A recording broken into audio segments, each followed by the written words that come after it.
Chapter 2, The Tension Rises. The days following Marissa's revelation were an emotional roller coaster for Marcus. The tension between them lingered in the air, like a thread on the verge of snapping. Although both knew something deeper was forming, the reality of their lives kept them in a state of indecision. Marcus tried to focus on his work, but Marissa's presence was becoming increasingly hard to ignore.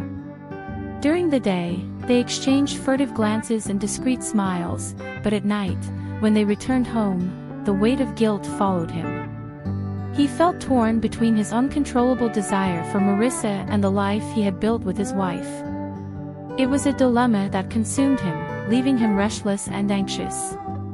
On a Friday night, the office was almost empty. Marcus was reviewing documents when the sound of footsteps approached. When he looked up, he saw Marissa entering the room, a determined expression on her face. "You're still here?" she said, closing the door behind her. The gesture seemed simple, but the way she did it made Marcus's heart race. "Yes, just finishing a few things." "And you?" he said, trying to stay calm. "I wanted to talk to you," she replied firmly. "We need to be honest about what's happening between us." The room was charged with tension. Marcus nodded, agreeing. "I've been thinking a lot about it too." Marissa moved closer to his desk, and the proximity made the air around them feel denser. "I like you, Marcus. And I don't want this to turn into something secret or hidden. I can't keep acting like nothing's happening." Her declaration caught him by surprise, but at the same time, he felt a wave of relief. "I feel the same. It's like we're living in limbo, and it's not fair to either of us. So, what do we do?"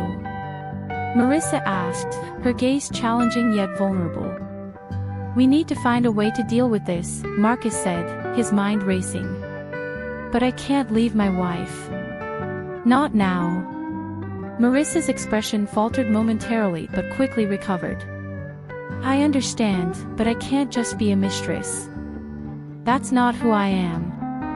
"I don't want you to feel that way," he replied, sincerity in his voice. "You're more than that to me." "Then we need to be careful," she said, her tone softening. "We need to be discreet." In the days that followed, their relationship deepened to a new level of intimacy. They became experts at stealing moments alone between meetings and tight deadlines. A glance here, a subtle touch there, and the electricity between them only grew. The office became a battleground between desire and reason.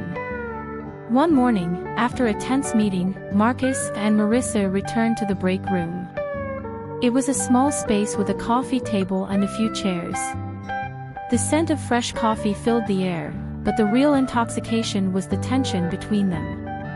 "Do you have any plans for the weekend?" Marissa asked softly. "Not really." "Why?" he replied, a faint smile appearing on his lips. "Maybe we could meet. Just the two of us," as she suggested, her eyes shining with a mix of hope and provocation. Marcus hesitated. The idea was tempting, but the fear of consequences weighed heavily on his mind. "You know this is risky, right?" "I know," Marissa replied, stepping closer to him. "But what we're doing is risky anyway. Why not seize the opportunity?" Her proposal was seductive, and the thought of spending time alone with Marissa made his heart race.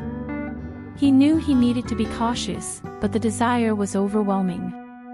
"Okay, let's meet," he finally said, barely able to contain his anticipation. That night, Marcus went home with a mix of euphoria and guilt. He sat at the dinner table with his wife, who chatted animatedly about her day. He smiled and engaged in the conversation, but his mind was elsewhere, thinking about Marissa and what was to come. When the weekend finally arrived, Marcus met Marissa at a small cafe by the lake. The setting was charming, with outdoor tables and a stunning view of the water. As soon as he saw her approaching, his heart skipped a beat. She looked stunning, casually dressed but with a touch of elegance.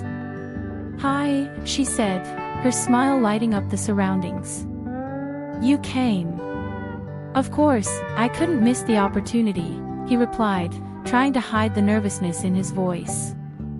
They sat down and started talking, but soon the conversation turned into laughter and knowing glances.